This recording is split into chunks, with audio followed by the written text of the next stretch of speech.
అవును. ఆయన అనిల్ గారికి బాగా తెలుసు.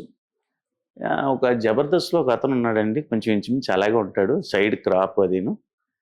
చూడండి ఆయనదొక ఎపిసోడ్. చూసారు ఎపిసోడ్. అది ఇలా ఉండాలి. ఓకే. ఇతను చేస్తారేమో పిలవండి అన్నారు. నేను వెళ్ళాను. సినిమాలో క్యారెక్టర్ ఒకటి చేస్తారా? చేస్తాను సార్. మరి ఎలాగా? ఎలాగంటే జబర్దస్త్ డేట్స్ కానీ అలా కుదరదు. అదా ఇదా తేల్చుకున్నారు. అదేంటి సార్ మరి కంటిన్యూ డేట్స్ ఉంటాయి. ఎవరు మన రవికిషన్ విలన్. ఓకే. ఆయన మాకు ఎంత బంచ్ ఇస్తే ఆ బంచ్ మీరు ఉండాలి. ఆయనతో పాటు మీరు కంటిన్యూగా ఉండాలి కాబట్టి. అప్పుడు జబర్దస్త్ ఉందంటే వద్దు. మీరు అదే చేసుకుంటారంటే చేసుకోండి. వేరే వేరే ఆర్టిస్ట్ అయినా పెడతా ఉన్నారు. మళ్ళా వచ్చి మల్లెమాల సంస్థను అడిగి సినిమాకి వచ్చేసింది. ఇంకా రావడం మళ్ళీ వెళ్ళలేదు జబర్దస్త్లోకి.